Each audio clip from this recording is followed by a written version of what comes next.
Jesus Christ, man. Sega has screwed the pooch once again. Amazing, I know. Sonic Colors Ultimate was a game that I had desperately wanted to be good. I really wanted Sega to release something good to hold us over for the wait, especially given how dry the past few years have been, but, you know, shockingly they couldn't even do that. For someone who didn't even like the original Colors for a plethora of reasons that aren't relevant to the discussion today, I was really hoping that Colors Ultimate would finally allow me to see the good qualities of this game that so many other people see, and once again, that didn't happen. Does anyone know how to actually use these things? Because I seriously have no idea. However, disclaimer, I did this to myself. I was the one who went and immediately pre-ordered the game after the Sonic Central where it was announced, and I specifically bought the Deluxe Edition, but, to be fair, I didn't think they could fuck up a remaster this bad. From the very beginning, people were skeptical of Colors Ultimate. Sega was blatantly using poor quality footage of the original game in order to make Ultimate's graphical changes seem that much better, but of course, people caught on to this pretty quickly, you know, because us Sonic fans are just so intelligent. Not to mention the fact that in many shots, the lighting looked really off, and while I think in the final game it is a bit better, it still was not a great first look, and of course when the game did come out, everything was so much worse. Just about every version of this game was an absolute mess, and that's because the game in itself is a mess. I don't know how you take a game that was released on the Nintendo Wii and has been shown to be perfectly capable of being emulated with perfect performance on PC and fuck up this bag, but you know, Blind Squirrel Games clearly knows what they're doing. Blatantly, the game looks like everything but the text resolution has taken a monolithic hit to the quality. The grass and Planet Wisp isn't even attached to the ground anymore. The bloom is insanely high, and the game in general just doesn't feel great to look at. I mean, man, not even the fish want to be here.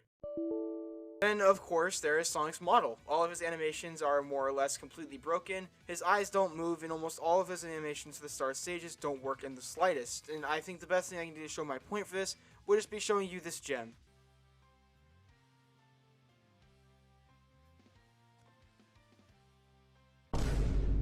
$40. This has gotta be a fucking prank. $40, guys.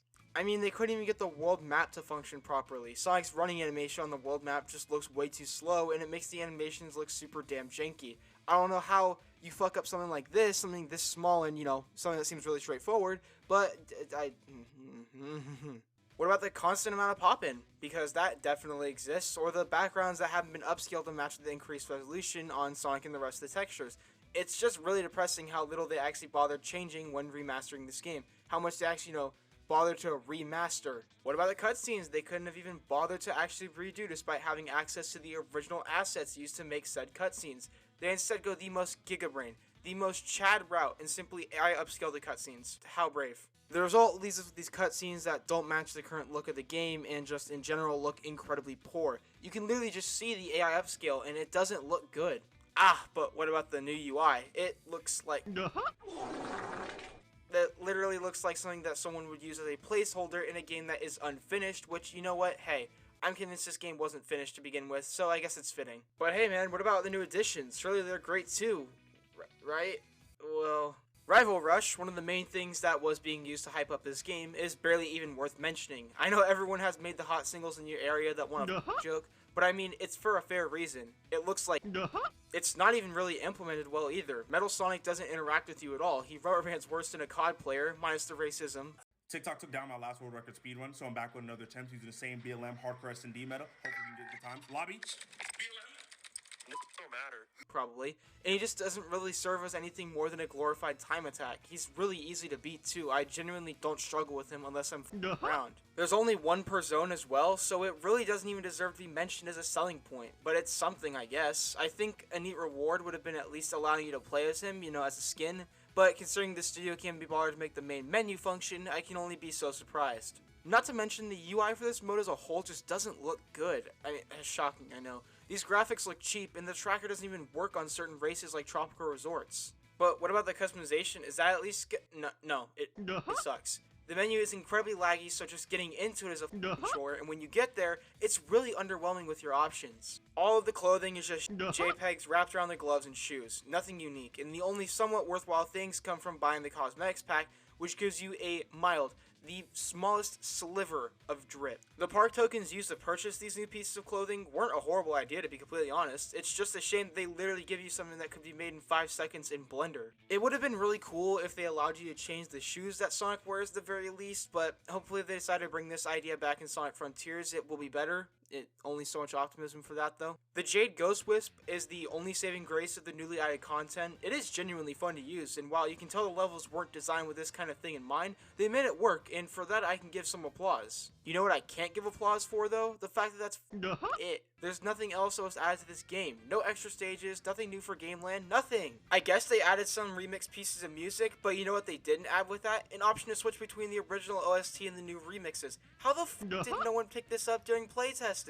On that note, you also can't adjust the music and sound effect volume individually. If you couldn't tell already, this game is an unpolished mess. And you know what? When this game came out and I was greeted with all of this on top of the problems I already have with colors, I was fine. I just shook my head and was confident they would patch these issues out soon enough. 4 months later, and here we are now. What all of the major issues have they fixed? Well, they fixed the glitch on the Switch version of the game that could potentially cause seizures. I wonder why they would do that. Totally not because they could be threatened legally. They added the ability to toggle which soundtrack you want, and the sound mixing being off when you go off trick ramps. How brave. You guys want to see something cool?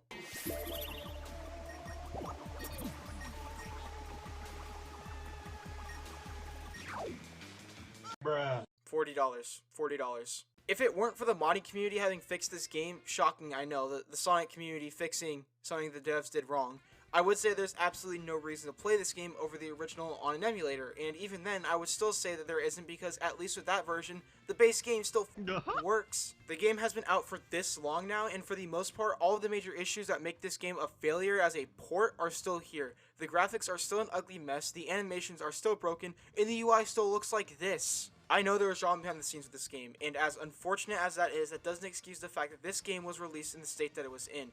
I don't know who to blame for this, but this game needed so much more time in the oven before it was released, and unfortunately, it just didn't get it. I defended this game before it came out, and I defended it well after its release, and look at where it's at now. It's basically an unfinished mod pack for the original colors, and I have very little hope that this game will ever be fixed. Clearly, my optimism isn't exactly high for this game. I still don't know how a game that was released on the Nintendo Wii can have a remaster this bad. Xenoblade Chronicles has shown that a game from the Wii can be moved to newer hardware and even changed with minimal, if any, hits to the overall experience. And I don't think it's exactly shocking to say there's a pretty big difference between Xenoblade Chronicles and Sonic Colors Ultimate. This game was sold for $40, and honestly, I think it is worth half that. It's not as bad as the GTA remasters, and thank God it's not being priced that much, and I'm sure that they have been worse, but this was just disappointing.